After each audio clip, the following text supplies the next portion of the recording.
श्री राम और लंकापति रावण के महासंग्राम की कहानी से कौन परिचित नहीं है।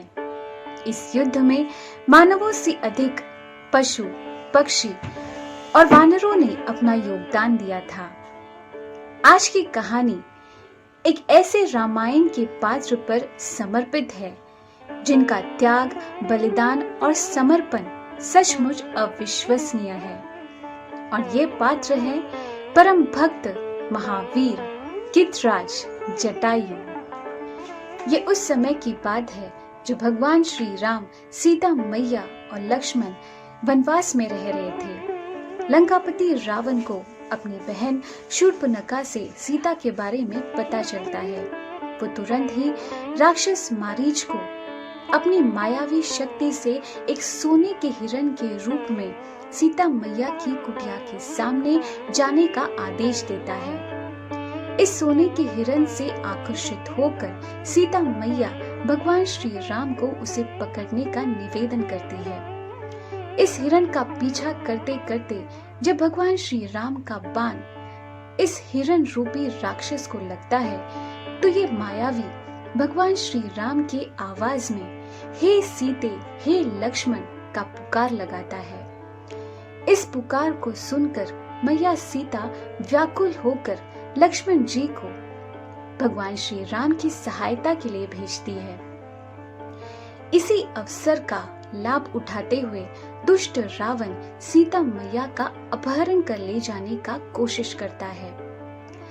इसी घटना से भगवान श्री राम और सीता मैया का वियोग होता है। इस संदर्भ से हमें एक महत्वपूर्ण सीख मिलती है और वो यह है कि जैसे जैसे हम इस भौतिक जगत के सौंदर्य से आकर्षित होते रहेंगे, वैसे वैसे हम भगवान के श्री चरणों से दूर होते चलेंगे। दुष्ट रावण जब मैया सीता को आकाश मार्ग से अपने पुष्पक विमान में अपहरण कर ले जा रहा था, उस समय मैया सीता मार्ग पर आने वाले सभी पशु, पक्षी और वृक्षों से अपनी रक्षा की याचना कर रही थी। इस पुकार को वृक्ष पर बैठे जटायु ने सुना और वो शीघ्र ही उनकी सहायता के लिए आ पहुंचा। मैया सीता जटायु से यह बात भगवान श्री राम से कहने के लिए कहती है।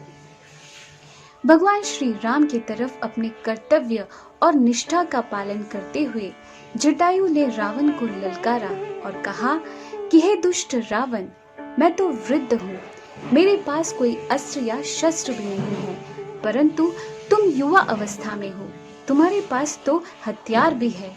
फिर भी अगर तुमने यह कुविचार नहीं त्यागा तो मैं तुम पर ऐसा प्रहार करूंगा कि तुम मेरे प्रहार से जमीन पर जा गिरोगे। अपने अपमान से क्रोधित होकर रावण जटायु पर प्रहार करता है, जिस कारण जटायु लहूलुहान हो जाता है। इस दैनिक स्थिति में भी अपने कर्तव्य और निष्ठा का पालन करते हुए दुगनी शक्ति के साथ जटायु रावण पर प्रहार करता है। वे अपने पंखों से रावण का धनुष तोड़ देता है, अपनी चोंच से रावण के सारथी को मार गिरा देता है, जिस कारण रावण जमीन पर जा गिरता है।